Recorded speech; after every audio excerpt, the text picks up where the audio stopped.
Vous avez déjà passé plusieurs heures, plusieurs jours d'affilée, le regard scotché à des créatures imaginaires sublimes et fascinantes et mystérieuses et envoûtantes.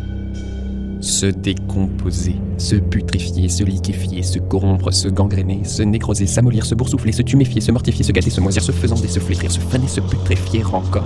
À scruter du sang noir qui bouillonne, des viscères qui jaillissent comme des confettis, à humer des charniers de bêtes encore fumantes. Si ce n'est pas le cas, je vous le recommande. Très progressivement, on arrive à une conclusion aussi étrange qu'inattendue. Hayao Miyazaki est un merveilleux boucher, et son merveilleux passe souvent par l'abattoir. Comme partout, ce n'est pas partout pareil. Miyazaki n'est pas tout le temps boucher. Alors je suis parti de 2 films, Princesse Mononoke et Nausicaa de la vallée du vent. Mon propos n'est donc pas général, même si au final je suis parti chercher des correspondances et des différences dans le reste de ces films. Une amie, qui a gentiment relu mon mémoire, m'a confié « C'est un peu gore, les descriptions, quand même ». Ce n'était pourtant pas un mémoire sur David Cronenberg, ni sur l'œuvre de Junji Ito, ni sur The Human Centipede, ni même sur Gorefield, cette dérive de Garfield vers l'horreur cosmique. Non, j'ai travaillé sur l'œuvre d'un vieillard japonais débordant d'optimisme et de pensée positive. Monsieur l'Enchanteur, Monsieur Regard de l'enfance, Monsieur Environnement, Monsieur Hayao Miyazaki. En lisant ces témoignages, j'ai découvert qu'il lutte depuis Totoro au moins contre toutes ces étiquettes, contre une certaine tendance à réduire ces représentations de la nature, en les qualifiant de candides, bienveillantes, édéniques. Il a dit dans Turning Point, un petit livre qui regroupe des témoignages, des interviews, des textes originaux. Une orientation que mon producteur, Monsieur Suzuki et moi-même avons discuté et adoptée, et que chaque fois que le public développe une attente concernant les films Ghibli, nous nous efforçons de trahir cette attente avec notre projet suivant. Et j'aimerais justement rendre visible un aspect de son artisanat souvent négligé, sous-commenté, voire ignoré, la virtuosité avec laquelle il fait coexister le dégoûtant et le merveilleux, jusqu'à les rendre quasi indissociables l'un de l'autre. Prenons par exemple Princesse Mononoke. Le film s'ouvre... le film s'ouvre. Même le film, il est ouvert, t'as vu ? Ça, c'est de la méta-analyse. Le film s'amorce donc sur la sombre décomposition de Nago, un tataligami, un dieu maudit, une traduction bizarre, on va le voir dans une prochaine vidéo. Toujours est-il que la gangue de vers noir qui le recouvre semble sucer sa substance, révéler spasme après spasme sa structure osseuse, jusqu'à ce qu'il s'effondre, enfin, en un squelette inerte.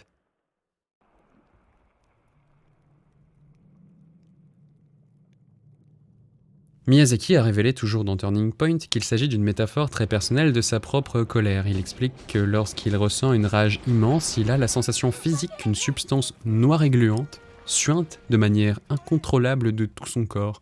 Je pense qu'il faut un mot un petit peu plus inquiétant que boucher à ce stade. Quoi qu'il en soit, dans le film, le processus n'est pas éludé, pas caché, il est soigneusement montré, couche par couche, strate par strate. Je le précise, parce qu'il aurait pu opter pour une scène de métamorphose dissimulée par un cut, où on ne voit que l'avant-après, pas le détail de la transition, ce qui est le cas dans pas mal de films d'animation pour enfants. La matière corrompue qui émane du sanglier ronge, pour ainsi dire, son essence sacrée. Le film s'ouvre ainsi sur un kami qui n'échappe pas à la matière. Les créatures de l'animateur sont plus que des images sonores et des enveloppes. Je ne parle pas d'intériorité psychologique, vous avez compris. Les personnages sont bien construits, c'est pas la question. Je parle d'entrailles, de dépouilles, tout ça. Pourquoi met-il à nu ces créatures imaginaires de cette façon ? La démarche est déroutante dans des films d'animation pensés, en grande partie, pour les enfants. Alors je sais qu'on entend souvent dire que Miyazaki en réalité c'est pas pour les enfants, mais voilà ce que lui-même en dit dans Turning Point. Quand mes enfants avaient 3 ans, j'ai eu envie de faire des films pour les enfants de 3 ans. Lorsqu'ils sont rentrés à l'école primaire, j'ai voulu créer pour ceux de leur âge. Maintenant qu'ils sont au lycée, ils semblent avoir perdu tout intérêt pour l'animation, si bien que je sais plus trop à qui s'adressent mes créations. Je songe à prendre pour nouvelle source d'inspiration les jeunes enfants de mon quartier. Écoutez, je ne sais pas très bien pourquoi Miyazaki n'a plus cette voix-là. Mais passons. Donc, il éviscère ces créatures pour les enfants de son quartier, gratuitement, comme ça, pour trahir leur attente. On a parlé de kami un peu avant, donc les créatures qui les viscèrent sont foncièrement sacrées dans ces films. J'évite à dessein le mot divinité car les concepts de Dieu et de kami sont souvent superposés alors qu'ils recouvrent des idées très différentes. Donc juste sacrés. Ce sont des esprits, des énergies spirituelles, des présences. Mais, et c'est là que ça devient intéressant, en auscultant ainsi la matière qui les compose, on la voit, et pas que d'ailleurs, on l'entend, on nous la fait sentir. Est-ce qu'ils n'assujettiraient pas ces créatures aux lois de la physique et de la biologie, à l'empire implacable de la matière? Il y a une chercheuse, Zhang, qui note à ce propos « Sous l'influence du rationalisme, la nature devient matière brute. Un objet à maîtriser, contrôler et torturer pour qu'elle livre ses secrets à l'observateur scientifique. Ah, je saigne donc je suis. Sanglant cogito. Miyazaki cartésien insoupçonné. Mais qu'est-ce que tu racontes, espèce de turbo-tocard occidentalo-centriste? J'entends dire. Dans la culture orientale, il n'objective pas les formes animales. Il ne chosifie pas le merveilleux en mode « Dieu est mort » comme en Occident. Je ne crois pas à ce genre de distinction entre des concepts aussi vagues que culture orientale et culture occidentale. Alors, je vais préciser la question autrement. Dans quelle mesure Miyazaki est-il le fossoyeur matérialiste des divinités qu'il a lui-même façonnées? Ce qui serait, convenons-en, une belle manière de trahir les attentes. Non mais attends, t'as utilisé le mot divin. T'avais pas dit qu'il fallait pas utiliser le mot divin pour les kami? Enfin, c'est toi qui l'as dit. Hein. Ok. Je vous propose un pacte. Faisons comme les biologistes de l'évolution. Quand ils expliquent un phénomène, ils te sortent constamment des phrases comme « Pour survivre au froid, l'espèce a développé une fourrure plus épaisse ». Ils le savent pertinemment que l'espèce n'a pas de volonté propre, qu'elle ne s'est pas dit un matin « Tiens, je vais me tricoter un nouveau pull ». C'est juste un raccourci de langage, une commodité grammaticale pour ne pas avoir à déballer chaque fois tout le processus impersonnel de la sélection naturelle, des mutations aléatoires et de la pression environnementale. C'est ce qu'on appelle, quand on se prend au sérieux, j'ai pas envie de dire le terme parce qu'il est vraiment trop long, on fait comme s'il y avait une intention, parce que c'est plus simple et plus parlant. Et ben là, c'est pareil, quand je dis divin, vous et moi, on sait à partir de maintenant que c'est un abus de langage, que le mot est connoté et pas tout à fait juste, mais c'est plus maniable comme ça. Deal. Bref, revenons-en à nos cochons. Dans Nausicaa, le dieu guerrier, incubé hâtivement par les Tolmecs, semble avoir une chair instable, précaire. Son corps se décompose à mesure qu'il déploie sa puissance destructrice. Il se liquéfie dans une bouillie organique et sanglante. On voit successivement sa chair sanguinolente, ses tissus musculaires écorchés, puis ses os à nu. Dans les deux cas cités, les altérations semblent endogènes et spontanées. Parfois, degré supérieur de la chose, les créatures sont ouvertes, au sens où des parties internes sont exposées ou manipulées par d'autres personnages. L'enveloppe est activement percée. Par exemple, on peut citer une des scènes de rencontre les plus romantiques du cinéma. San, en train d'extraire une balle du flanc de la louve Moro lorsqu'Ashitaka la voit pour la première fois. Elle a la main plongée dans sa chair ouverte, puis elle recrache au sol le sang sombre et corrompu de sa mère adoptive. Il y a un autre exemple dans la filmographie qui illustre encore mieux le propos. Le garçon et le héron. Dans la scène où Kiriko apprend à Maito à pêcher, ils attrapent un poisson bien étrange, une sorte d'hybride gigantesque qui a des nageoires à l'ossature d'ailes dans lesquelles sont incrustés des yeux. On dirait qu'il est sorti de la même soupe fictivo-paléontologique que celle qui produit les poissons indescriptibles qu'on aperçoit dans l'océan de Pogno. Rappel important. Dans Le Garçon et le Héron, la majorité de l'histoire se passe dans l'univers parallèle de degré 2 de la Tour, un monde imaginaire souterrain qui recompose les unités narratives de l'univers fictionnel de degré 1, dans lequel le film commence par se dérouler. Donc, on est en pleine mise en abîme, c'est l'imaginaire de l'imaginaire, le merveilleux du merveilleux. La scène où Meito tente de le vider, le poisson, elle est grotesque. La taille de l'incision faite par le jeune garçon est inversement proportionnelle à la montagne de viscères et de boyaux sanglants qui jaillissent sans fin jusqu'à terrasser le jeune protagoniste. L'enchaînement est carnavalesque, burlesque. Rabelais aurait adoré voir ça en IMAX 4DX. Mais c'est ce qui nous intéresse ici, c'est que dans ce summum du fictif merveilleux, dans l'imaginaire de l'imaginaire d'un film, les créatures sont plus que jamais organiques et ancrées dans la matière. Pensez à l'albatros, aux perruches. Tous possèdent cette troublante corporalité organique. Donc jusqu'à maintenant, on a parlé des décompositions spontanées, puis des ouvertures actives volontaires intentionnelles. Maintenant, on peut examiner le destin de cette matière une fois la créature inanimée. Souvent, quand t'es inanimé, tu sors d'un film d'animation. Mais ici, qu'advient-elle, cette matière ? Réponse A. Elle se désagrège en poudre magique pailletée et forme un petit arc-en-ciel. Réponse B. Elle s'infiltre doucement dans la terre et fait éclore une prairie de petites fleurs colorées qui fredonnent une douce mélodie. Réponse C. Elle est mangée. Réponse D. Elle est réutilisée comme ressource parce que Miyazaki est capitaliste. C'était entre parenthèses la fin. Je sais pas pourquoi j'ai dit ça. Réponse C. D. Je veux pas dire que c'est la réponse D, mais c'est C et D, vous avez compris. Le poisson, il finit en ragoût, circuit court du merveilleux à l'assiette. Miyazaki a en fait mérité son étiquette d'écolo. Les petites et grandes bébêtes merveilleuses deviennent donc des consommables. Ça, pour un haut degré de réification, on y est.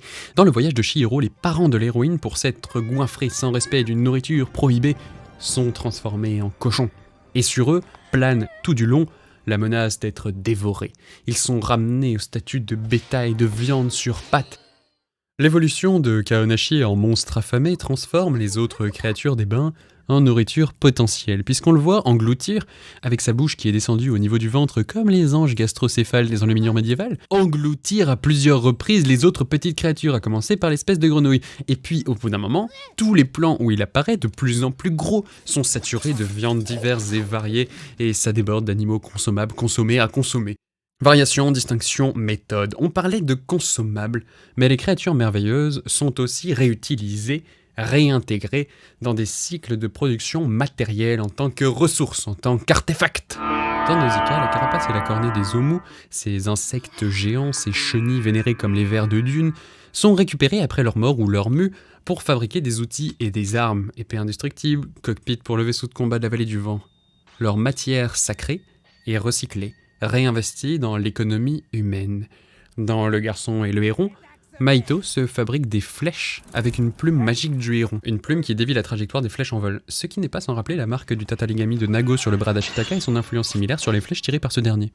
Cette dimension consumériste ou utilitaire renforce l'idée que ces êtres, même divins ou merveilleux, appartiennent pleinement au monde matériel. Ils sont fréquemment réinscrits dans les chaînes alimentaires et artefactuelles. Mais jusqu'où donc Miyazaki poussera-t-il ce qui ressemble de plus en plus à une négation du merveilleux ? Réponse, plus loin encore. La mort des créatures, leur inanimation, ne signe pas toujours la fin de leur existence filmique. Les dépouilles restent et deviennent des traces, des vestiges. Je précise parce que souvent dans certains systèmes de pensée ou dans d'autres films d'animation, la mort du corps d'un être sacré, spirituel, est une libération. Ce n'est qu'alors qu'il existe, libre en tant que substance purement spirituelle, libérée du tombeau qu'est le corps. Mais notre animateur parsème ces paysages de restes squelettiques, de traces tangibles de vie passée. Le lac du Shishigami dans Princesse Mononoke, sorte de sanctuaire sacré au cœur de la forêt, est jonché d'ossements démesurés, cimetières silencieux d'anciennes créatures ou de kami dont la vie a peut-être été absorbée par le dieu cerf lui-même. La mort n'est pas abstraite, elle laisse des reliques matérielles palpables, au sens où ce ne sont pas de simples symboles. Le film montre les cadavres, un corps fumant des sangliers d'Okoto après leur charge suicidaire contre les humains. Dans ces moments, le bestiaire existe par d'autres sens, notamment l'odorat. Ashitaka se couvre le nez, son élan Yakulu manifeste son dégoût face à l'odeur des dépouilles. Dans Nausicaa, lors de l'exploration initiale de la forêt toxique, c'est l'examen de la mule d'Omu à laquelle est accordé le plus important temps d'écran. Et qu'est-ce qu'elle fait, Nausicaa, face à l'Omu ? Elle explore la matière, elle tape sur la carcasse avec son épée pour constater que c'est vraiment très solide et elle est surprise par le son. Et après, qu'est-ce qu'elle fait ? Elle s'imagine qu'est-ce que ça doit être de voir le monde par ses yeux, etc. Elle récupère un bout de la cornée de l'Omu. Bref, l'implication de tous ces sens différents enrichit encore la prédominance de la matérialité. Alors, est-ce qu'enfin on peut conclure que Miyazaki est un rationaliste hardcore qui veut objectiver le merveilleux parce que j'ai l'impression que c'est ce que tu veux nous faire dire depuis le début ? Eh bien non, plot twist, cette mise à nu de la substance matérielle des créatures, ça semble en fait contribuer à une vision du monde qu'on appelle moniste. Miyazaki est un moine en fait ? Moniste, pas monacal. C'est un gros mot pour dire un truc assez simple, comme souvent les gros mots, mais pas toujours les gros mots, mais quand même là oui. Le divin et le merveilleux ne sont pas séparés par des dimensions isolées l'une de l'autre. Ils sont consubstantiels, ensemble, liés, insécables. En nous montrant les boyaux, la décomposition, la vulnérabilité physique de ces êtres merveilleux et sacrés, Miyazaki refuse de les extraire du grand bain de la matière. Esprits, animaux biologiques entre guillemets, créatures fantastiques, humains, partagent la même chair, sont soumis au même processus de vie, de blessure, de mort et de transformation. Et le truc, c'est que cette insistance sur la chair et le sang n'altère en rien le merveilleux et le sacré. Au contraire, elle le rend plus précieux car plus fragile. Un Dieu qui ne peut pas mourir est une idée, une abstraction. Un Dieu qui saigne est une présence. On touche alors au paradoxe viscéral. Ce qui pouvait passer pour une négation du merveilleux, eh bien, c'est peut-être la condition même de son existence incarnée. Incarnée au sens de prendre corps, de se faire chair, d'avoir une consistance à laquelle se raccrocher. Je pense qu'appuyer autant sur leur aspect viscéral est une manière comme une autre, mais sans doute mieux qu'une autre, de transcrire correctement une idée fondamentale du shintoïsme. Les kami sont avant tout des énergies sans forme qui imprègnent toute chose matérielle. Et ça établit une continuité entre le spirituel et la matière. Enfin, avantage ultime de cette boucherie, ça produit un merveilleux discret, immanent. Il bâtit une passerelle plus courte que le merveilleux transcendant ou intégral entre notre réalité et celle de la fiction qu'on regarde. C'est un merveilleux qui découle, pour ainsi dire, de la matière elle-même. Enfin, c'est une image, mais quand même, après tout, on regarde des images. Et tout ça redonne du sens par un étrange détour à l'étiquette d'enchanteur dont je me moquais un peu au début. Et c'est peut-être pour ça qu'il nous touche tant. Parce qu'au fond, nous aussi, je sais pas vous, mais moi je crois, sommes de la matière, nous aussi, nous avons des viscères, du sang, des os. En montrant que ces créatures les plus fantastiques partagent notre condition charnelle, Miyazaki ne les rabaisse pas à notre niveau. Il nous élève au leur. Il nous rappelle que nous participons du même mystère, du même flux vital. Alors la prochaine fois que vous regarderez un film de Miyazaki, prêtez attention, pas seulement aux envols poétiques, aux créatures sublimes, aux paysages enchantés. Regardez, écoutez, reniflez le sang qui coule, les os qui craquent, la chair qui se décompose. Ce n'est pas morbide, enfin pas que morbide parce que c'est quand même un peu morbide parfois. C'est le prix, la preuve de l'incarnation du merveilleux. Et si ça vous dégoûte un peu, eh bien c'est que ça fonctionne. Voilà le paradoxe viscéral de Miyazaki. Pour faire exister pleinement son merveilleux, il fallait lui donner des tripes.